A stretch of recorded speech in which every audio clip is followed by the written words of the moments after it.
नमस्कार आप सभी का स्वागत है हमारे YouTube चैनल पर। मित्रों, आपको जैसे पता है कि मैं एनटीपीसी के पूरे पीवाईक्यू करवा रहा हूं। इसके पहले मैंने आपको world geography, Indian geography, polity, economics तथा हिस्ट्री के भी महत्वपूर्ण पीवाईक्यू करवा चुका हूं। ये हिस्ट्री की हमारी पूरी अभी सीरीज चल रही है। इसके पहले मैंने अभी आप 50 क्वेश्चन अभी करवाए थे, ठीक है। 50 क्वेश्चन इसके पहले करवाए थे और ये हमारा क्या रहेगा, सेकेंड पार्ट रहेगा 50 क्वेश्चन का। इसके पहले मैं 150 प्रश्न प्लस प्रश्न करवा चुका हूँ हिस्ट्री को, जो पीवाईक्यू है। अगर आप नहीं देखा तो आप जाके देख लीजिए। इसमें आपको जो 50 प्रश्न देखने को मिलेंगे, ये तीनों काल से देखने को मिलेंगे, ठीक है। प्रारंभिक काल हो, आधुनिक काल हो, ये गांधी युग हो, सबसे देखने को इसमें मिलने वाले हैं। तो शुरू कर लेते हैं आज के हमारा पहले प्रश्न से। तो आज का हमारा पहला प्रश्न है, करा महाबलीपुरम मंदिर निम्नलिखित में से किस राजवंश के शासनकाल में बनवाया गया था। जो महाबलीपुरम मंदिर है, किस राजवंश के शासनकाल में बनवाया गया था? तो इसका सही उत्तर होगा पल्लव। क्या पल्लव राजवंश के शासनकाल में जो है महाबलीपुरम मंदिर, ये राजवंश के द्वारा में बनवाया गया था। अगला है, 1191 में लड़े गए तराइन के पहले युद्ध में मोहम्मद गौरी ने किसको हराया था? मोहम्मद गौरी को किसने हराया था? तो मोहम्मद गौरी को किसने हराया था? कौन से युद्ध में? 1991 में जो तराइन का प्रथम युद्ध हुआ था, तो पृथ्वीराज चौहान ने हराया था। मोहम्मद गौरी को पृथ्वीराज चौहान ने हराया था, याद रखिएगा। अब देखिए, इनके बीच कुल 3 युद्ध हुए थे। तराइन के बीच जो है, तराइन में कुल 3 युद्ध हुए थे। कौन कौन से 3 युद्ध हुए थे? प्रथम युद्ध, द्वितीय युद्ध तथा सेकंड युद्ध, तृतीय युद्ध, ठीक है। तो जो प्रथम युद्ध था 1991 में हुआ था, द्वितीय युद्ध 1992 में हुआ था और तृतीय युद्ध जो है किस में हुआ था? 1216 में हुआ था, ठीक है। देखिए, जो तराइन का प्रथम युद्ध है 1991 में हुआ था। इस युद्ध में पृथ्वीराज चौहान ने मोहम्मद गौरी को हरा दिया था और मोहम्मद गौरी भग गया था। इसके बाद सेकंड आया तराइन के युद्ध, इसमें मोहम्मद गौरी ने पृथ्वीराज को हराया और मार डाला, ठीक है। तो इसमें क्या किया मोहम्मद गौरी ने? क्या किया? पृथ्वीराज को हराया और पृथ्वीराज को मार डाला, ठीक है। तो ये युद्ध कौन जीता? पृथ्वी। इस बार कौन जीत गया? मोहम्मद गौरी जीत गया, ठीक है। तराइन का जो तृतीय युद्ध था जनवरी 1216 में हुआ था। इस युद्ध में दिल्ली सल्तनत के ममलूक राजा इल्तुतमिश, यानी गुलाम वंश के जो राजा था इल्तुतमिश ने पूर्व गौरी सेनापति ताजुद्दीन यल्दीज को हराया और उसे बंदी बना लिया था। तो कुल 3 युद्ध हुए थे, याद रखिएगा। अगला है, पाल वंश था। तो पाल वंश क्या था, ये आपको बताना है। तो इसका सही उत्तर क्या हो जाएगा हमारा? इसका सही उत्तर होगा ऑप्शन नंबर दूसरा। क्या? ऑप्शन नंबर दूसरा। एक वंश जो पूर्वी भारत में प्रकट हुआ था, जो जिनका विस्तार कहाँ? पूर्वी भारत साइड हुआ था, उसी वही पाल वंश था। अगला है, निम्नलिखित में से किस वंश के संस्थापक दंती वर्मन या दंती दुर्ग थे? दंती वर्मन कह दीजिए, दंती दुर्ग एक ही नाम है। तो किस वंश के संस्थापक थे? तो ये थे राष्ट्रकूट के संस्थापक थे। किसके? राष्ट्रकूट के संस्थापक थे, याद रखिएगा, ठीक है। और राष्ट्रकूट का विस्तार किधर था? तो राष्ट्रकूट का विस्तार जो है भारत के दक्षिण साइड में था। दक्षिण साइड में देखिए, दंती दुर्ग ने चालुक्य साम्राज्य को हराकर राष्ट्रकूट साम्राज्य की स्थापना की। तो किसको साम्राज्य को हराकर? चालुक्य साम्राज्य को हराकर राष्ट्रकूट राज्य की स्थापना की गई। किसके द्वारा की गई? तो दंती दुर्ग के द्वारा की गई। दंती दुर्ग के बाद कृष्ण प्रथम राष्ट्रकूट वंश के शासक बने। कृष्ण प्रथम ने इलोरा के कैलाश मंदिर नाथ मंदिर का निर्माण करवाया।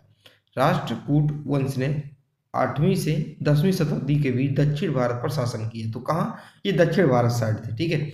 राष्ट्रकूट जो वंश की राजधानी क्या थी? कर्नाटक के गुलबर्गा में थी, ये भी याद रखिएगा। अगला है, 12वीं शताब्दी में कल्हड़ द्वारा रचित राजतरंगिणी मूल रूप से निम्नलिखित में से किस भाषा में लिखी गई थी? देखिए, कल्हड़ द्वारा एक महत्वपूर्ण पुस्तक लिखी गई थी, उसका नाम था राजतरंगिणी। और राजतरंगिणी में क्या? कश्मीर का इतिहास बताता। किसका? कश्मीर का इतिहास बताता। और ये संस्कृत भाषा में लिखी गई थी। किसके? संस्कृत भाषा में लिखी गई थी। बाद में इसका अनुमान विभिन्न लोगों द्वारा विभिन्न प्रकार से किया गया, जैसा कि अभी मैं आपको बताने जा रहा हूँ। जैसे देखिए, पहला बिंदु है राजतरंगिणी का अर्थ है राजाओं की नदी। ये पूछा गया था कि इसका अर्थ क्या होता है? कल्हड़ द्वारा ऐसे पूछा गया था, कल्हड़ द्वारा लिखित राजतरंगिणी, जो कि कश्मीर का इतिहास बताती है। राजतरंगी शब्द से क्या तात्पर्य है? तो राजाओं की नदी कहा जाता है, याद रखिएगा। यह कश्मीर के राजाओं में एक ऐतिहासिक और पौराणिक क्या है? वृत्तांत है। तो ये कश्मीर का इतिहास बताती है। यह कश्मीर के बारे में प्रारंभिक जानकारी देती है। इसमें 7,826 श्लोक हैं, जिसमें 8 पुस्तकों में बांटा गया है। कश्मीर जो है कल्हड़ थे, कश्मीर के राजा हर्ष राजकवि थे। तो जो कश्मीर के हर्ष थे, हर्ष के राजकवि थे, वहाँ के राजा थे, ठीक है। और अगर बात की जाए जॉन उल आबिदीन ने राजतंगड़ी का जो फारसी में अनुवाद किया था। अगला है 11वीं शताब्दी में महमूद गजनवी के शासनकाल में एक छोटा सा शहर गजनवी के विशाल साम्राज्य की स्थान राजधानी बन गया। तो इसका सही उत्तर क्या होगा हमारा ऑप्शन अफगानिस्तान। एक यहाँ से हमारा सही उत्तर होगा। अगला है कन्नौज का युद्ध शेरशाह सूरी और मुगलों के नेतृत्व में के बीच लड़ा गया था। तो शेरशाह सूरी और मुगल जो कौन था हुमायूं के बीच लड़ा गया था कन्नौज का युद्ध। ठीक है, और फिर इसी में जो है निम्नलिखित बिंदु भी शामिल है। जैसे यह युद्ध 17 मई 1540 को उत्तर प्रदेश के कन्नौज में हुआ था। ठीक है, तो जो ये युद्ध हुआ था शेरशाह सूरी और हुमायूं के बीच, हुमायूं कौन था मुगल शासक था। ठीक है, तो किसके किसके बीच हुआ, तो यह युद्ध 17 मई, डेट याद रखिएगा 17 मई 1540 को उत्तर प्रदेश में कन्नौज है जहाँ का इत्र फेमस है वहाँ हुआ था। ठीक है, इस युद्ध को बिलग्राम का युद्ध भी कहा जाता है, ये भी याद रखिएगा। इस युद्ध में शेरशाह सूरी ने हुमायूं को हराया था। तो शेरशाह सूरी ने हराया था। इस युद्ध के बाद हुमायूं को ईरान भागना पड़ा था। तो अपना देश छोड़ के ईरान भागना पड़ा था हुमायूं को। इस युद्ध के बाद शेरशाह सूरी ने उत्तरी भारत में सूर साम्राज्य की स्थापना की थी। देखिए यहाँ से भारत, ठीक है, तो भारत मुगल का भारतों में क्या था शासन था। इसके पास ही यहीं से अफगानिस्तान के रास्ते ये कहाँ इसको भागना पड़ा, ईरान भागना पड़ा था। ठीक है, शेरशाह किसको, हुमायूं को शेरशाह सूरी ने खदेड़ दिया था। चूंकि वो फिर आया था 1555 में, फिर उसने क्या की लड़ाई लड़ी और वो जीत गया था।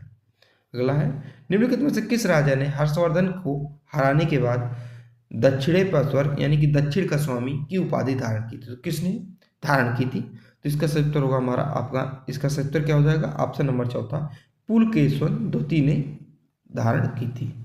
अब देखिए अगला है, देखिए चालुक्य वंश के राजा पुलकेशिन द्वितीय ने हर्षवर्धन को हराने के बाद दक्षिणेश्वर यानी कि दक्षिण के स्वामी की उपाधि धारण की थी। पुलकेशिन द्वितीय ने 618 ईस्वी में नर्मदा नदी के किनारे हर्षवर्धन को हराया था। अगला है तुलुक वंश के निम्नलिखित राजाओं में से किसने यमन राज स्थापनाचार्य की स्थापना जो है इस उपाधि धारण की थी। तो किसने किया था, तो इसका सही उत्तर होगा ऑप्शन नंबर तीसरा, कृष्णदेव राय। तो तीसरा यहाँ से सही उत्तर होगा। अगला है ऐतिहासिक शेरशाह सूरी मार्ग को दिल्ली और अमृतसर के बीच राष्ट्रीय राजमार्ग संख्या कहा जाता है। तो राष्ट्रीय राजमार्ग संख्या कितनी कहा जाता है, तो राष्ट्रीय राजमार्ग संख्या 1 कहा जाता है, याद रखिएगा 1 यहाँ पे आ जाएगा। अगला है निम्नलिखित में से कौन सा the complete adventure of Feluda पुस्तक के लेखक है। तो कौन इस पुस्तक के लेखक है, complete adventure of the Feluda, इस पुस्तक के लेखक कौन है, तो इस पुस्तक के लेखक सत्यजीत रे है। क्या है, सत्यजीत रे है। अगला है अपने धन की निकासी सिद्धांत के निम्नलिखित में से किसने कहा कि ब्रिटेन भारत को पूरी तरह से निष्कासित कर रहा है। जो ब्रिटेन है भारत को पूरी तरह से, तो ये सिद्धांत दिया था दादा भाई नौरोजी ने, गोल्ड मैन ऑफ इंडिया। अगला है भारत का राष्ट्रीय गीत किस पुस्तक में से संकलित है। जो भारत का राष्ट्रीय गीत कौन सा है, उसका पुस्तक से संबंध क्या, तो आनंद मठ। ठीक है, जैसे कि कौन सा हो गया, वंदे मातरम।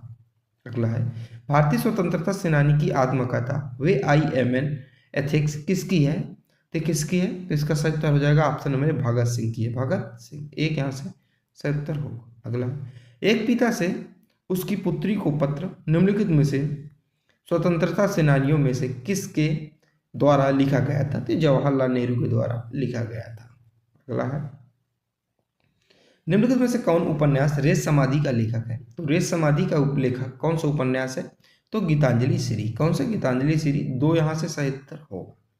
अगला है आंदोलन शुरू करने के लिए भारतीय राष्ट्रीय कांग्रेस के सत्र में भारत छोड़ो प्रस्ताव की पुष्टि की गई थी। तो कहाँ से की गई थी, भारत छोड़ो प्रस्ताव की पुष्टि तो बम्बई से की गई थी, याद रखिएगा। यहाँ से हमारा एक सही उत्तर हो जाएगा।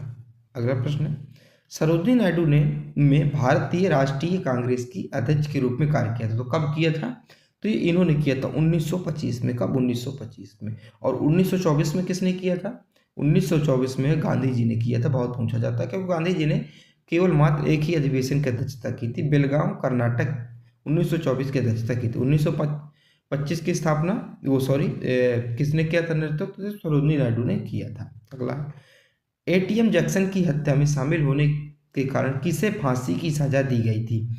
तो किसे फांसी की सजा दी गई थी, तो ये कृष्ण जी गोपाल कर्वे को जो है फांसी की सजा दे दी गई थी। अगला है भारत में ब्रिटिश शासन के दौरान 1907 में जर्मनी में भारत का झंडा किसने फहराया था? तो जर्मनी में भारत का झंडा किसके द्वारा फहराया गया था? तो ये भीकाजी कामा के द्वारा फहराया गया था, याद रखिएगा। 4। अगला है, भारत में ब्रिटिश शासन के संदर्भ में निम्नलिखित में से कौन से गवर्नर पद को बंगाल जनरल के पदोन्नत करने के बाद पहला गवर्नर जनरल बना था? तो कौन ऐसा हुआ था? तो इसका सही उत्तर हो जाएगा ऑप्शन नंबर दूसरा, वारेन हेस्टिंग। कौन सा? वारेन हेस्टिंग दूसरा इसका सही उत्तर हो जाएगा। अगला है, निम्नलिखित में से किस अधिनियम के तहत कलकत्ता के स्थान पर दिल्ली को ब्रिटिश भारत की राजधानी घोषित किया गया था? तो किस अधिनियम के तहत जो है कलकत्ता के स्थान पर दिल्ली को भारत की ब्रिटिश राजधानी घोषित किया गया था? तो ये मार्ले मिंटो अधिनियम 1919 बहुत इंपॉर्टेंट है, इसको आप स्टार मार्क कर लीजिए। अगला है, गदर पार्टी की स्थापना में सोहन सिंह भकना, कांसीराम हरनाम सिंह, टुंडीलाट और लाला हरदयाल और अन्य द्वारा की गई थी। तो कब की गई थी गदर पार्टी की स्थापना? तो गदर पार्टी की स्थापना 1913 में की गई थी। कब? 1913 में की गई थी। अगला है, निम्नलिखित में से कौन सा क्रांतिकारी अनुशीलन समिति से जुड़ा था? तो अनुशीलन समिति से कौन सा क्रांतिकारी जुड़ा था? तो ऑप्शन नंबर 2, जितेंद्र मोहन से गुप्ता जुड़े थे। दूसरा इसका सही उत्तर हो जाएगा। अगला है, 1902 में निम्नलिखित में से किसने कहा था कि भारत को उसके लाभ से के लिए नहीं बल्कि उसके विजेताओं के लाभ के लिए शासित किया जाता है? तो इसका सही उत्तर क्या हो जाएगा? हमारा ऑप्शन नंबर तीसरा, एनी बेसेंट इसका सही उत्तर हो जाएगा।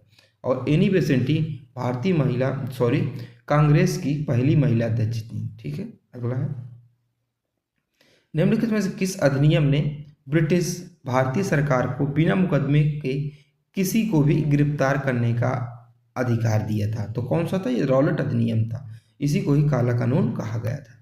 अगला है, 1905 में बनारस अधिवेशन में भारतीय राष्ट्रीय कांग्रेस ने औपचारिक रूप से स्वदेशी आंदोलन को किसकी अध्यक्षता में अपनाया था? तो सीधा सीधा पूछ रहा हूँ, 1905 में जो है बनारस का जो कांग्रेस अधिवेशन था किसने किया था?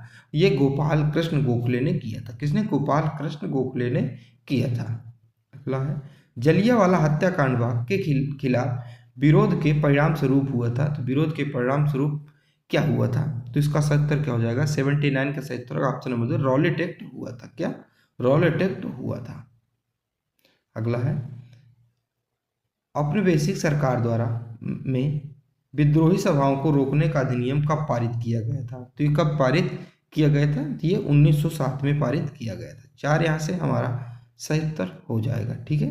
अगला है, साइमन कमीशन भारत में कब आया था? तो साइमन कमीशन भारत में 1928 में आया था। अगर पूछा जाए साइमन कमीशन कब बन के तैयार हुआ था? 1927 में। इसी में जो गो कमीशन के नारे लगे थे।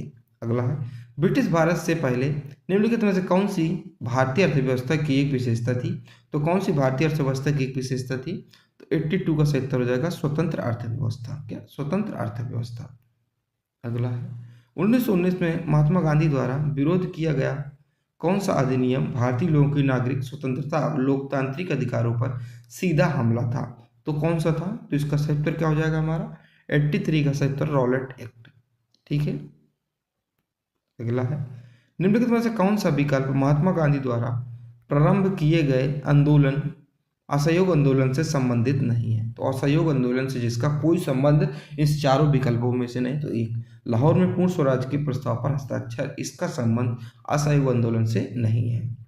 अगला है, 12 मार्च 1930 को गांधी जी ने अपने 72 अनुयायियों के साथ से दांडी मार्च यात्रा शुरू किया। तो कहाँ से शुरू किया था ये आपको बताना। ये साबरमती आश्रम से शुरू किया था, ये सभी आपको पता होगा। अगला है, गांधी इरविन समझौते पर हस्ताक्षर किस वर्ष किए गए थे? तो गांधी इरविन समझौते पर हस्ताक्षर जो 1931 में किए गए थे। आप कुछ देख रहे होंगे चीजें को है, इन प्रश्नों को जो मैं डिटेल से भी नहीं करवा रहा हूँ, इसका कारण मात्र यही है कि इन प्रश्नों को जो मैंने 160 प्लस वाली जो हमारी क्वेश्चन वाला एक वीडियो है उसमें बहुत ही डिटेल से मैंने करवा दिया, उसमें 1 घंटे का वीडियो, आप उसको देख सकते हैं। यही क्वेश्चन रिपीट हुए हैं उस साल भी। ठीक है। तो PYQ इंपॉर्टेंट है, इसलिए मैं इसको आपको नहीं करवा रहा हूँ। ठीक है, डिटेल से नहीं करवा रहा हूँ क्योंकि मैं पहले करवा चुका हूँ। ठीक है। महात्मा गांधी द्वारा दांडी मार्च यात्रा किस वर्ष शुरू किया गया था? तो साबरमती से शुरू किए गए थे, आपको पता है, लेकिन किस वर्ष शुरू किया गया था? 1930 में शुरू किया गया था। कब? 1930 में। ठीक है। देखिए 1930 में शुरू किया गया था। 1931 में क्या हुआ था, मैंने आपको बताया 1931 में जो है गांधी इरविन समझौता हुआ था। ठीक है, ये आपको सब याद रखना है। अगला प्रश्न है हमारा, दिसंबर 1929 में भारतीय राष्ट्रीय कांग्रेस के अध्यक्ष जवाहरलाल नेहरू ने ब्रिटिश सरकार से औपचारिक रूप से मांग की थी, तो पूर्ण स्वतंत्रता की मांग किया था। 4 यहाँ से सही उत्तर होगा। अगला है, निम्नलिखित में से किस स्थान पर भारतीय राष्ट्रीय कांग्रेस ने पूर्ण स्वराज का प्रस्ताव पारित किया था, तो किस स्थान पर किया था, तो उस स्थान का नाम है लाहौर, याद रखिएगा। लाहौर इस समय कहाँ है, वर्तमान के पाकिस्तान में है। और कब किया था, तो 1929 में लाहौर में। ठीक है, अगला है, 8 अप्रैल 1929 को भगत सिंह और वीके दत्त ने में बम फेंका था। इस घटना का उद्देश्य, जैसा कि उनके पर्चे में बताया गया था, मारना नहीं था, बल्कि वधीरों यानी कि जो सुन नहीं सकते, ठीक है, सुनने के लिए बनाना था। तो कहाँ इन्होंने फेंका था, बम कहाँ फेंका था, ठीक है, तो इसका सही उत्तर हो जाएगा केंद्रीय विधानसभा में इन्होंने, जहाँ खाली बेंच पड़ी थी, जहाँ कहाँ, जहाँ खाली बेंच पड़ी थी, उन्होंने यहाँ पर क्या फेंका था, बम फेंका था।